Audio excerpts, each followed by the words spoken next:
ஒரு 1/2 கிலோமீட்டரில் எங்களோட ஸ்கூல் இருக்குது. ஒரு 1 வீக்கு முன்னாடி பார்த்தீங்கன்னா இதிலிருந்து வர்ற ஸ்மெல்லால் வந்து அந்த குழந்தைங்களால் அங்கே கிளாஸில் இருக்க கூட முடியல. நிறைய பேர் வாந்தி பண்ணாங்க. அந்தளவுக்கு ஒரே புகையாக இருந்துச்சு. ஸ்மெல்லு அந்தளவுக்கு துர்நாற்றம் அந்தளவுக்கு வந்துச்சு.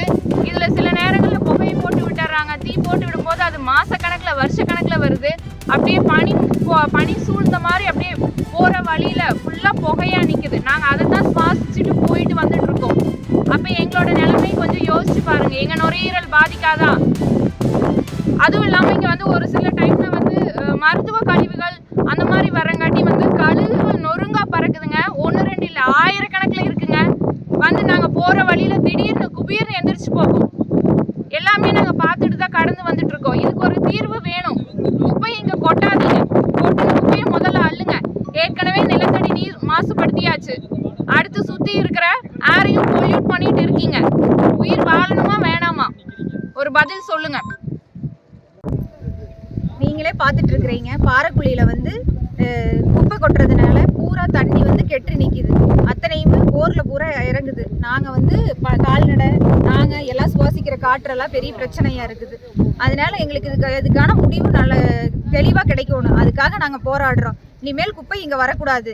அத்தனை சுற்றுவட்ட கிராமத்துக்கு அத்தனை எல்லா போர் கிணறு எல்லாமே பாதிச்சு நிற்கிறாங்க. அத்தனைக்கும் ஒரு தீர்வு கிடைக்கணும். அதுக்கோசரம் நாங்கள் போராடுறோம். இனிமேல் குப்பை வரக்கூடாது. 1200 அடி 300 அடி ஓட்டுனாலும் அத்தனையுமே பூரா ரசாய கழிவாகவே தான் வருது. இதுக்கு ஒரு பதில் வேணும். என் பேர் ஈஸ்வரி. நாங்கள் இந்த குழிக்கு பக்கத்தில் தான் குடியிருக்கோம். இந்த குழியை கீழே இறங்கினா எங்களோட வீடு. எனக்கு 2 பசங்க இருக்காங்க. எங்கள் வீட்டில் ஒரு ஆள் வேலைக்கு போகிறாங்க. இது மட்டும் இல்லாமல் இந்த தெருவில் நிறைய குழந்தைங்க இருக்காங்க, மாசமாக இருக்கவங்க இருக்காங்க. எனக்கு பாதிக்கிறது தான் அவங்களுக்கும் பாதிக்கும். எங்கள் வீட்டில் ஈ தொல்லை, கொசு தொல்லையெல்லாம் இருக்குது. ரொம்ப எங்களால் மூச்சு விட முடியாமல் இருக்காங்க நிறைய பேர். ஒரு வீடு 5-6 வீடு மூச்சு விட முடியாமல் இருக்காங்க. இதே பிரச்சனை தான் அவங்களுக்கும் இருக்குது. எல்லாருமே மாத்திரை மருந்து, ஆஸ்துமாவோடு இருக்காங்க. பிள்ளைங்களுக்கு அலர்ஜி இருக்குது, அவங்களுக்கும் மாத்திரை மருந்து, எல்லா செலவோடு நாங்கள் பார்த்துட்டு இருக்கோங்க. குப்பை கொட்டக்கூடாது. எங்களுக்கு இதுக்கு ஒரு தீர்வு வேணும். தண்ணி பூரா இப்படி இருக்கு. இந்த தண்ணி ஃபுல்லா இவ்வளோ இங்க வந்து நிற்கும் போதே எங்களுக்கு ஸ்மெல்லு பயங்கரமா வருது. இதெல்லாம் எப்படி இதெல்லாம் சுவாசிக்கிட்டு தான் நாங்கள் இருக்கோம். எங்களோட காலம் மட்டும் எங்களோட பிள்ளைங்க காலம் இருக்கு. எது தண்ணியெல்லாம் குடிக்க முடியுமா? குடிக்க முடியாது. இந்த தண்ணி தான் வந்து கடப்பளமாய் தான் நாங்கள் குடிக்கிறோம். அதே சிக்குதான் என் பிள்ளைங்களுக்கு வரும். என் பிள்ளைங்களுக்கு ஏதாவது இந்த குழந்தைங்களுக்குலாம் எதாவது ஆச்சுன்னா நீங்கள் பொறுப்பேற்றுக்குவீங்களா? குப்பை கொட்டக்கூடாது இங்கே. எங்களுக்கு இதுக்கு ஒரு தீர்வு வேணும்.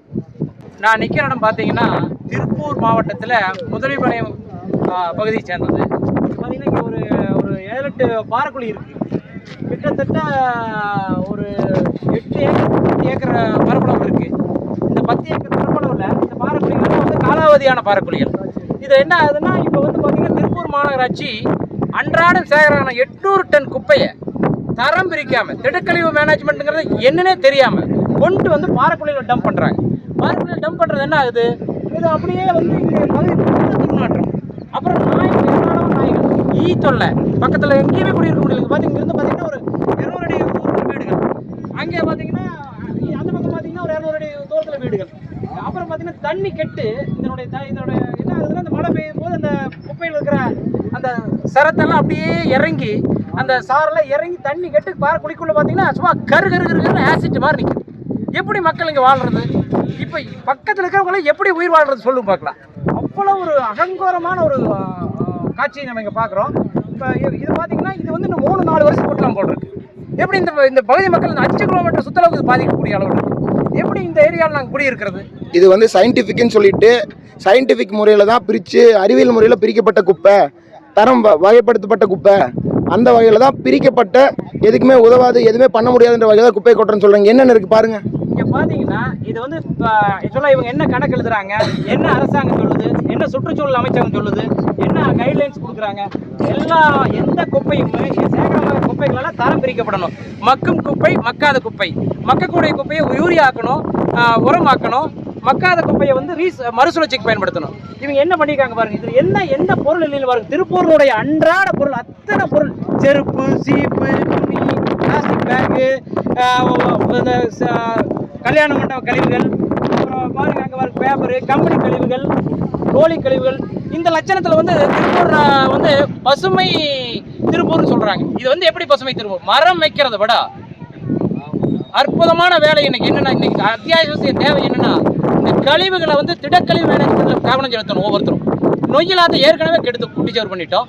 இனி இருக்கிற அதாவது இனி வாழத்தகாத ஏரியாவாக்கிட்டோம். பார்த்தீங்கன்னா கோயம்புத்தூர் வெள்ளலூர்பாங்க. இது வந்து இனி வந்து திருப்பூர் வெள்ளலூர் முதலிபாளையம் ஆக மாட்டேங்குது. அந்த கண்டிஷனில் நிற்கிருக்கு. எப்படி நாங்கள் குடியிருக்கிறது? பார்த்தீங்கன்னா தண்ணி பூரா கட்டாச்சு இங்கே 4 கிலோமீட்டர் அளவில். இப்போ டாக்டர்கிட்ட போனோம்னா எங்கே கேட்குறாங்கன்னா, நீங்கள் என்ன இந்த பார்க்குழி பக்கத்தில் குடியிருக்கீங்களான்னு கேட்குறாங்க. எப்படி யோசிச்சு பாருங்க. அதாவது இது வந்து மனிதனுடைய வாழும் அடிப்படை உரிமையை குரல் வலையை நசுக்கக்கூடிய செயல். இந்த மாநகராட்சி பண்ணுறக்கூடிய செயல் இது மிகப்பெரிய அநியாயம் நடந்துட்டு இருக்கு. தினக்கழிவு மேலாண்மைக்கு வர பணம் எங்கே போகுது? 100 கோடி ரூபா பணம் வருது ஒரு வருஷம்.